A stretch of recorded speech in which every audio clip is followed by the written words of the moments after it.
Selamat sore, mahasiswa. Selamat sore, Suster. Apa kabar? Suster berharap semua dalam keadaan baik dan sehat. Sehat semua kan ya? Sehat, Suster. Iya, baik. Hari ini kita akan melanjutkan pembelajaran mata kuliah keperawatan maternitas. Pada kesempatan ini kita akan membahas materi fisiologi konsepsi. Metode pembelajaran kita hari ini adalah ceramah, diskusi, dan tanya jawab. Jadi Suster berharap mahasiswa semua aktif untuk bertanya dan menjawab pertanyaan yang diberikan selama pembelajaran berlangsung. Ini adalah deskripsi dari mata kuliah keperawatan maternitas. Mata kuliah ini membahas tentang upaya meningkatkan kesehatan reproduksi pasangan usia subur, ibu hamil, melahirkan nifas di antara dua masa kehamilan dan bayi baru lahir fisiologis dengan penekanan pada upaya preventif dan promotif yang menggunakan pendekatan proses keperawatan dengan memperhatikan aspek legal dan etis di tatanan klinik maupun komunitas. Pada kesempatan ini, kita akan belajar memahami fisiologi konsepsi dalam proses kehamilan. Dan ini adalah capaian pembelajaran kita hari ini. Pertama, mahasiswa diharapkan mampu memahami dan menjelaskan fisiologi konsepsi yang meliputi fertilisasi dan implantasi dan tahap perkembangan embrio. Kemudian juga mahasiswa diharapkan mampu memahami dan menjelaskan fisiologi perkembangan plasenta dan janin, sirkulasi darah pada janin, dan bahaya yang mengancam perkembangan janin. Pada pertemuan yang lalu kita sudah membahas materi sistem reproduksi perempuan dan respon seksual. Baik, sekarang kita akan membahas fisiologi konsepsi, fertilisasi, tahap perkembangan embrio, dan implantasi. Mahasiswa pertumbuhan manusia itu terjadi secara bertahap, mulai dari bayi ketika kita dilahirkan sampai sebelum akhirnya menjadi manusia dewasa. Apakah mahasiswa pernah memikirkan sebelumnya bagaimana awal mulanya bayi terbentuk dalam rahim ibu? Apakah pernah kita merenungkan perkembangan manusia sejak dari fertilisasi, mulai terbentuknya sigot, kemudian menjadi morula, setelah itu menjadi blastula yang akan tertanam dalam rahim, kemudian blastula berkembang menjadi embrio sebagai bakal janin, dan menjadi janin yang telah siap dilahirkan setelah janin berusia 37 sampai 40 minggu. Mahasiswa, apakah sudah pernah ada yang merenungkan proses terjadinya manusia yang diawali dari fertilisasi atau pembuahan ovum oleh sperma? Sudah ada yang pernah merenungkan belum, Nak? Davina, Nikita, pernah nggak merenungkan proses terjadinya manusia? Pernah? Ada yang pernah merenungkan? Davina pernah? Belum, Suster. Belum? Belum. Siapa? Belum. Belum semua ya. Sudah, Baik. suster. Oh, sudah. Ya, bagus. Kalau yang sudah pasti ketika merenungkan itu kita akan mengagumi ya, begitu agungnya karya penciptaan manusia oleh Tuhan. Jadi mungkin yang belum bisa nanti suatu saat ada waktu luang, silahkan coba renungkan bagaimana awal terbentuknya diriku. sebagai manusia dari mulai pembuahan sel telur oleh sperma ini adalah proses yang sangat luar biasa ya, dan kalau kita merenungkan, kita bisa mengagumi dan mengakui kebesaran kuasa Tuhan, dan tidak ada yang bisa menyamai kekuasaan Tuhan. Mahasiswa, kita lihat di sini adalah sel telur ya, yang dikelilingi oleh sperma. Ini terjadi di tuba Falopi. Adakah mahasiswa yang masih ingat berapa sih jumlah sperma dalam setiap ejakulasi? Paula, ada berapa kira-kira? Ada sekitar 200, Suster. Ya, sekitar 200 juta. Tapi hanya beberapa ratus, hanya beberapa juta, maksud suster hanya beberapa juta sperma saja yang bisa sampai ke ovum ya, sampai ke sel telur, dan hanya satu saja yang bisa membuahi sel telur. Jadi ketika fertilisasi terjadi, itu sel telur dibuahi oleh sperma. Fertilisasi ini bisa didefinisikan sebagai proses peleburan antara sel sperma dan sel telur yang menghasilkan zigot sebagai awal mula pembentukan embrio. Proses utama ini melibatkan pertemuan gamet dan penggabungan materi genetik.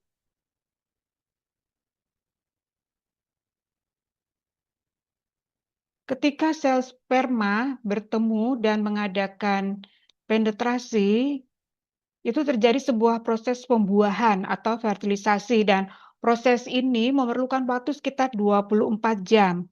Dan setelah proses fertilisasi, itu terjadi perubahan pada permukaan sel telur untuk mencegah terjadinya penetrasi oleh sperma lain.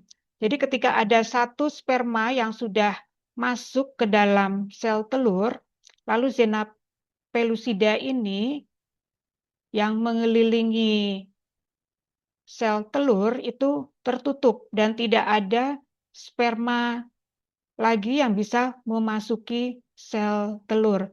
Jadi hanya satu sperma ya mahasiswa ya yang bisa masuk membuahi sel telur. Dan setelah proses penetrasi, proses genetik itu telah berlangsung sempurna, termasuk dalam hal jenis kelamin. Baik, sampai di sini apakah bisa dipahami apa yang suster sampaikan, atau ada yang ingin bertanya sebelum suster melanjutkan? Davina, silakan. Izin, Suster, izin bertanya. Iya. Maksud dari yang setelah penetrasi, proses genetik telah berlangsung sempurna ini bagaimana ya, Suster? Oh, ya, pertanyaan yang baik ya. Pernyataan tersebut itu berarti bahwa saat terjadinya pembuahan atau fertilisasi, itu seluruh informasi genetik makhluk hidup, termasuk apakah anak itu nanti akan lahir sebagai laki-laki atau perempuan, itu sudah diketahui. Jadi contohnya ketika sperma membawa kromosom Y, membuahi ovum yang membawa kromosom X, maka anak yang dilahirkan itu akan berjenis kelamin laki-laki. Begitu ya, Davina ya. Ya, Suster. Baik, Baik, Suster. Terima kasih. kita lanjutkan dahulu. Ini proses penyatuan gamet laki-laki dan perempuan. Ini terjadi pada saat fertilisasi. Dan pada saat itu, pada saat fertilisasi, ini akan ada variasi spesies manusia baru. Jadi fertilisasi ini akan menjadi zigot ya, yang akan menjadi bakal janin atau akan menjadi spesies manusia yang baru yang berbeda dengan orang tuanya. Dan jumlah kromosom setelah fertilisasi itu menjadi 46 kembali. Jadi 23 kromosom itu dari sel telur ibu dan 23 kromosom dari sel sperma ayah. Dan fertilisasi itu akan mendorong terjadinya atau akan mengakibatkan terjadinya pembelahan sel. Jadi ketika sel telur dibuahi oleh sperma itu akan menghasilkan zigot dan zigot ini akan terus membelah diri dari 2 menjadi 4 menjadi 8, kemudian menjadi 16, menjadi 32, demikian seterusnya. Seks atau jenis kelamin manusia ditentukan ketika fertilisasi terjadi, seperti yang sudah Suster jelaskan tadi. Jenis kelamin manusia laki-laki atau perempuan itu adalah merupakan anugerah Tuhan. Tadi kalau sel sperma pembawa kromosom Y bertemu dengan sperma pembawa kromosom X, tadi anaknya apa menjadi apa jenis kelaminnya? Nikita, kalau Y, kromosom Y ketemu X, apa? Jadi perempuan bukan suster. Y dan X. Kalau X dan X itu perempuan ya, tapi kalau sel sperma pembawa kromosom Y bertemu dengan kromosom X pada ovum, lalu apa jenis kelamin anak? Laki-laki. Laki-laki ya, betul. Ya. Jadi kalau kromosom Y ketemu kromosom X itu anaknya laki-laki, kalau sel sperma pembawa kromosom X bertemu dengan sel telur pembawa kromosom X itu anaknya perempuan. Sperma ini memiliki kromosom Y dan X. Kalau ovum bagaimana? Apakah juga mempunyai kromosom Y juga? Punya enggak? Tidak. Enggak ya, jadi perempuan itu hanya membawa kromosom X. Jadi sebetulnya yang menentukan jenis kelamin anak itu laki-laki yang memiliki kromosom Y dan X. Jelas ya, mahasiswa ya. Kita lihat di sini, ini adalah ovum yang dilepaskan saat ovulasi. Dia dikelilingi oleh zona pelusida. Dan di sini di luarnya itu ada sel yang membentuk korona radiata. Jadi zona pelusida ini melindungi ovum atau sel telur. Bagaimana sperma ini bisa membuahi sel telur atau bisa memasuki sel telur karena itu kan sudah dilindungi oleh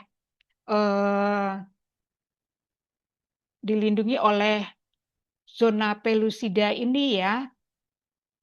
Bagaimana lalu sperma bisa menembus zona pelusida itu? Nah, ini yang terjadi. Perubahan pada sperma saat fertilisasi. Ini terjadi proses kapasitasi. Maksudnya di sini adalah menghilangnya glikoprotein pada kepala sperma. Sedangkan reaksi akrosom ini dilepaskannya enzim hyaluronidase dan akrosin untuk menembus korona radiata dan zona pelusida. Kita lihat di sini pada gambar ketika terjadi proses kapasitasi, glikoprotein pada kepala sperma ini dilepaskan untuk memudahkan sperma itu bergerak. Dan pada reaksi akrosom ini sperma melepaskan enzim hyaluronidase atau enzim hidrolitik dan melepaskan enzim akrosin yang fungsinya menembus zona pelusida. Jadi itu kenapa kok sperma itu bisa menembus zona pelusida, zona yang melindungi sperma. Itu karena sperma mengeluarkan enzim hyaluronidase dan akrosin ini. Dan ketika sperma sudah masuk, lalu zona pelusida ini akan menutup kembali. Jadi tidak ada sperma lagi yang bisa memasuki sel telur. Jadi hanya ada satu ya mahasiswa ya, hanya ada satu sperma yang bisa membuahi sel telur. Dan setelah sperma memasuki ovum, kepala sperma ini akan terpisah dari ekor. Kemudian kedua pronukleus bergabung dan melipat gandakan DNA. Lalu terjadi pembelahan mitosis atau yang disebut zigot. Jadi ini kita lihat, ini adalah perkembangan manusia sebelum implantasi atau sebelum tertanam di dinding rahim. Jadi ini adalah kita lihat di sini, ini adalah perkembangan dari ovum.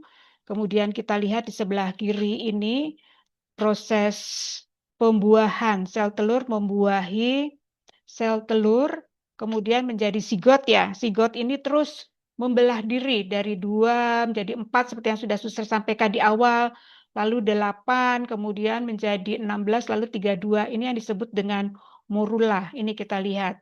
Di sini lebih jelas gambarnya pembelahan sel zigot ini. Kemudian morula ini ketika di dalam rahim dia akan berubah menjadi blastosit. Jadi membutuhkan waktu 7 sampai 10 hari ya sebelum blastosit itu tertanam. Jadi morula ini membutuhkan waktu 7 sampai 10 hari untuk sampai ke rahim. Mahasiswa, sel ini zigot, kemudian morula, blastosit, ini sudah bisa kita sebut sebagai manusia belum ya? Sudah bisa kita sebut manusia belum? Karena belum ada bentuknya ya, belum ada matanya, ekstremitas, belum ada rambutnya, baru sel-sel seperti ini. Sudah bisa disebut manusia belum? Menurut saya belum, Suster. Kalau kita baca di sini, ini perkembangan manusia sebelum implantasi. Perkembangan manusia, human development. Human development. Berarti ini sudah disebut manusia ya perkembangan ini ya, sel-sel ini. Kalau kita baca dari judulnya ini, Human Development Before Implantation. Ya, jadi ini sudah disebut manusia ya, bakal manusia. Dan di sini sudah ada kehidupan di situ yang tidak boleh digugurkan. Karena dalam usia berapapun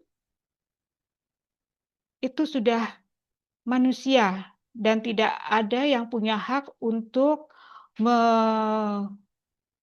menghilangkan kehidupan itu kecuali Sang Pencipta sendiri.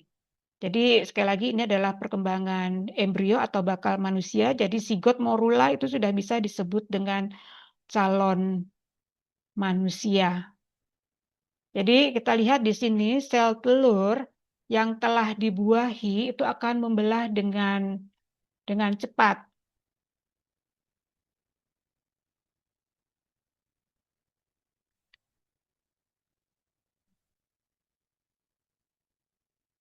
Bertumbuh, jadi pertumbuhan ini terjadi dalam tuba falopi ya, yang disebut dengan stadium morula. Jadi stadium morula ini terjadi di tuba falopi. Dan morula ini meninggalkan tuba falopi dan masuk dalam ke uterus, ini membutuhkan 3 sampai 4 hari. Kemudian di dalam rahim terjadi stadium blastula. Sel telur yang telah mengalami fertilisasi yang tetap berada di dalam tuba falopi ini bisa menyebabkan terjadinya kehamilan etopik. Jadi perkembangan morula kalau tidak turun ke rahim dan berkembang di tuba, ini yang disebut dengan kehamilan ektopik. Jadi perkembangan fertilisasi yang terjadi di embrio. Dan ini harus cepat diintervensi karena kalau tidak terus berkembang, ini bisa menyebabkan ruptur pada tuba dan ini merupakan kasus emergensi karena kalau tidak ibu bisa shock seperti itu. Dan setelah morula berada dalam rongga uterus, ini akan berkembang menjadi blastokel atau blastosis. Dan saat ini blastosit ini disebut dengan embrio. Jadi kita lihat di sini masa sel dalam blastosit itu disebut dengan embrio. Jadi ini bagian dari embrio ya. Ada korion. Korion ini adalah bakal dari plasenta. Kemudian ada cairan amnion, ini akan melindungi janin di dalam rahim. Kemudian kita lihat di sini kantong kuning telur. Karena warnanya memang kuning, ini yang akan memberi makan pada embrio sebelum terbentuknya plasenta. Sebelum plasenta mendapatkan aliran darah dari ibu atau sebelum plasenta ini tertanam di dalam dinding rahim ibu. Jadi nidasi itu terjadi pada hari 5 sampai ke 7 setelah pembuahan. Jadi ini gambar dari proses fertilisasi sampai terjadinya morula, blastosit, sampai kemudian blastosit itu tertanam di dinding rahim. Kita lihat di sini korion ini atau tropoblas ini yang akan menjadi calon dari plasenta. Dan ini adalah proses embriogenesis atau proses perkembangan embrio. Jadi ada pertemuan sel telur dan sperma ya, fertilisasi itu. Morula, ini zigot membelah diri menjadi sekelompok sel padat mirip buah beri. Jadi sekelompok sel yang berasal dari zigot itu disebut dengan morula. Kemudian blastula atau blastokistas ini adalah sel yang membelah dan membentuk rongga cairan. Jadi ini terbentuk dari morula, perkembangan dari morula blastula itu. Kemudian blastula inilah yang akan menempel atau akan tertanam pada dinding rahim ibu. Jadi sekarang suster akan memberikan kuis pada mahasiswa. Pertanyaan sebelum kita melanjutkan pada materi berikutnya. Jadi ini ada beberapa pertanyaan.